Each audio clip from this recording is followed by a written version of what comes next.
দর্শক, আমাদের যেটা হয় সেটা হচ্ছে যে যারা আসলে ১৮-২০ বছর ধরে প্রকৃত নির্বাচন দেখে নাই তাদের কথা আলাদা। কিন্তু আমরা যারা ৪৫-৪৬ বছরের মানুষ আমরা তো অনেকগুলো নির্বাচন দেখেছি ৯১, ৯৬ যেগুলোকে আমরা বলি ওগুলোও প্রকৃত নির্বাচন। খুব ভালো নির্বাচন না হলেও এক ধরনের স্ট্যান্ডার্ড একটা মান ছিল ৯১ তে ৯৬ তে এবং এরপরে ২০০১ এ যে নির্বাচনগুলো হয়েছে সেগুলোকে আমরা প্রকৃত নির্বাচন বলতাম। কিন্তু প্রশ্ন যাচ্ছে সেটা হচ্ছে যে এখন যেই নির্বাচনের একটা তারিখ ঘোষণা করা হয়েছে প্রকৃত বলতে বোঝাচ্ছে হচ্ছে যে এক ধরনের ভালো নির্বাচন হয়েছে সে কথা বলছি। আমি বলছি না যে প্রকৃত বাংলাদেশে খুব ভালো নির্বাচন কখনই হয়নি যে মানে ভোট ডাকাতির কথা কিংবা ওই কি যেন বলে ভোট সেন্টার দখল করার ব্যাপার এগুলো বা মারামারি ভোটের সময় এগুলো ওই সময়েও হয়েছে কিন্তু মানে এক ধরনের তারপরেও কিছুটা হলেও স্বচ্ছতা ছিল। কিন্তু এখন এবার যে নির্বাচনের একটা তারিখ ঘোষণা করা হয়েছে, কারো মাঝে কি আসলে নির্বাচন হবেই এরকম নিশ্চয়তা কি কারো মাঝে আছে? কারণ আমি যাকেই জিজ্ঞেস করছি সবাই আমাকে আরো উল্টো জিজ্ঞেস করছে, "আচ্ছা নির্বাচন কি হবে?" মানে সবার মাঝেই এক ধরনের কিন্তু একটা প্রশ্ন আছে যে, "না মনে হয় নির্বাচন হবে না।" তাহলে এই যে অধ্যাপক ইউনূস যে একটা নির্বাচনের তারিখ ঘোষণা করেছেন ফেব্রুয়ারিতে, তাহলে উনি কেন পুরো বাংলাদেশের মনে আস্থা জাগাতে পারলেন না? এটা কিন্তু একটা প্রশ্নের দাবি রাখে। কারণ আমরা দেখতে পাচ্ছি বিভিন্ন রাজনৈতিক দল বিশেষ করে জামাত, এনসিপি এবং এদের যে শরিক দলগুলো আছে, তারা কিন্তু বলছে তারা ওই সংস্কার চায়, বিচার চায়। বিশেষ করে পিআর পদ্ধতি এবং আরো কিসব জুলাই সনদের ব্যাপার সেগুলো যদি আ সংবিধানে উপরে এড না করে তাহলে তারা নির্বাচনে যাবে না। আর এরা যদি নির্বাচনে না যায় তাহলে আদৌ কি নির্বাচন হবে কিনা এটা একটা ব্যাপার। কিংবা অধ্যাপক ইউনূস যে বলেছে না নির্বাচন হবেই, যারা নির্বাচন পেছাতে চায় তারা আসলে এটা করলে দেশের ক্ষতি হবে। এই ধরনের কথা উনি বলেছেন এবং বলেছেন নির্বাচন হবেই। কিন্তু মূল যে বিষয়টা সেটা হচ্ছে যে অধ্যাপক ইউনূসের উপর মানুষ কেন আস্থা রাখতে পারছে না? এটার একটা কারণ হচ্ছে তার যে শাসনামল তার যে লেগাসি ১ বছরে সেখানে আমরা যেটা দেখলাম যে ঐক্যমত্য কমিশন গঠন করেছেন এবং সবাইকে আসলে এক ধরনের কনসেনসাস এ আসার কথা তিনি বলছেন। অন্তর্ভুক্তিমূলক আ বা রাজনীতি এবং সমাজের কথা উনি বললেও আমরা সেখানে দেখতে পাচ্ছি এক ধরনের বিচ্ছিন্নতা। দেশের মানুষ আসলে এই সরকারকে কোনোভাবেই বিশ্বাস করতে চাচ্ছে না। কারণ এই সরকার আসার পর যা ঘটনা ঘটেছে, এই গতকালই আমরা দেখলাম যে এক মানে আম রাজবাড়িতে কবর থেকে মৃতদেহ তুলে সেটা পুড়িয়ে দেওয়ার ঘটনা ঘটেছে। মানে আরো এমন অনেক রকম ঘটনা ঘটেছে যেগুলো আসলে আমরা অতীতে কখনো চিন্তাও করতে পারিনি। কিন্তু অধ্যাপক ইউনূসের আমলে এমন ঘটনা ঘটে গেছে। এখন যেটা আমরা দেখতে পাচ্ছি যে এমনকি যেমন ধরেন গণ অধিকার পরিষদের যে প্রধান নুরুল হক নূরকে, ভিপি নূরকে তাকে কিন্তু আম আঘাত করে এখন পর্যন্ত সে কিন্তু হসপিটালে চিকিৎসা নিচ্ছে। অথচ এই গণ অধিকার পরিষদকে এখন আমরা নিয়মিত দেখছি যে তারা কিন্তু এক ধরনের মানে তখন হয়তো তারা বিএনপির সাথে যুগপৎ আন্দোলন করেছে। বিএনপির সাথে একটা নির্বাচনী ঐক্য জোটে যাবে বলে ধারণা করা হচ্ছিল। তো এখন দেখতে পাচ্ছি তারা কিছুটা জামাত ঘেঁষা মনে হচ্ছে। তাহলে এই যে ফ্র্যাকশন গুলো তৈরি হচ্ছে, এগুলো কেন তৈরি হচ্ছে? একটা কথা মানুষের মনে অনেক আসছে সেটা হচ্ছে যে হয়তো নির্বাচনে আসন ভাগাভাগি নিয়ে এগুলো হচ্ছে। বিশেষ করে জামাত, এনসিপি এবং অন্যান্য দলগুলো আছে। তাদের একটা আসন ভাগাভাগি নিয়ে ব্যাপার আছে। কিন্তু এদিকে এই বিএনপি বলে দিয়েছে তারা জামাতের সাথে কোনো ঐক্যে যাবে না। এনসিপির দরজা এখনো খোলা সেটা বলেছে। কিন্তু এনসিপি বলেছে যে তারা কোন রকম জোটে যেতে চায় না। এই যখন অবস্থা তখন কিন্তু আপনাদের মনে এবং আমাদের মনে সবার মনেই একটা শঙ্কা যে নির্বাচন কি আদৌ হবে? ধরেন, আপনি শুধু ধরে নিন যে নির্বাচন হবে। তো নির্বাচন যদি হয় ফেব্রুয়ারিতে কিন্তু ওই সময়েও যদি ঠিক এখন যা ঘটছে তা ঘটে। যেমন ধরেন এই যে রাজবাড়িতে যে ঘটনাটা ঘটলো, এরকম ঘটনা যে ভোট কেন্দ্রে ঘটবে না তার কি নিশ্চয়তা? তারপর ধরেন যখন যেকোনো জায়গায় যে কাউকে মপ করে ফেলা যাচ্ছে, আ মানি কয়েকজন মানুষ মিলিত হয়ে কাউকে আঘাত করছে, না হলে ধরে নিয়ে যাচ্ছে, না হলে চাঁদা চাচ্ছে। তো নির্বাচন যখন হবে তখন তো এমনিতেই বেশ কিছু পক্ষ অলরেডি চলে হয়ে যাবে। কারণ তারা তো আসলে প্রতিদ্বন্দ্বিতা করছে। এজন্যই তো নির্বাচন, তাই না? মানুষজন ভোট দিবে তাদের পক্ষকে বা তাদের পছন্দের মানুষকে। তো সেই সময়টায় যদি আসে তখন তো আসলে এমনিতেই পক্ষ তারা তো আমাদের যে নির্বাচনী ইতিহাস সেটা বলে হচ্ছে যে মারামারি, ভোট কেন্দ্র দখল এসবের ইতিহাস আমাদের অনেক আছে।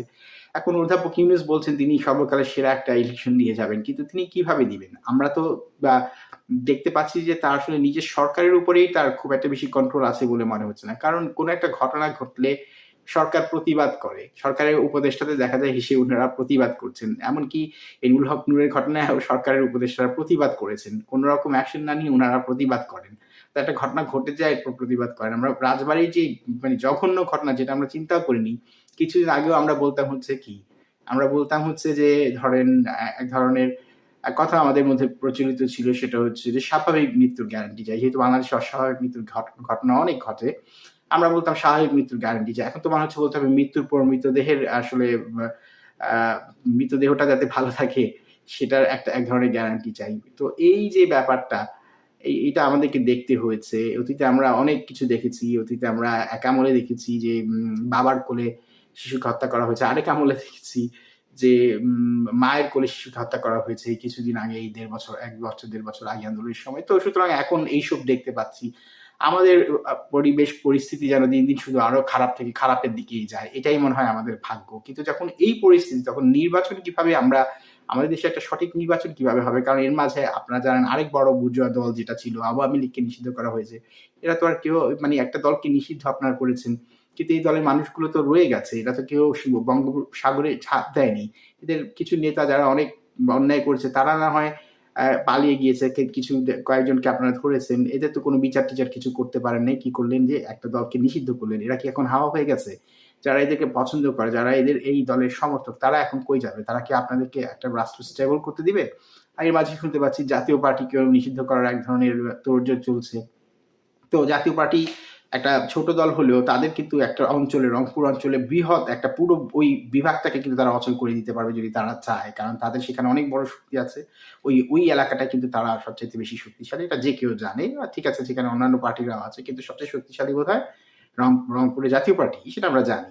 এখন ধরেন একটা এলাকাতে তারা চাইলেই অচল করে দিতে পারে। তাহলে এই পার্টিটাকেও কি যদি আপনারা নিষিদ্ধ করেন তখন আপনারা আসলে কিভাবে আসলে একটা স্টেবল রাষ্ট্র পাবেন সেটা তো চিন্তা করতে হবে। অধ্যাপক ইউনূস তাহলে এখন কি করবেন? তাহলে উনি যে সবাইকে নিয়ে একটা রাষ্ট্র গঠনের কথা বলেছেন, এটা কি আসলে উনি করতে পারবেন?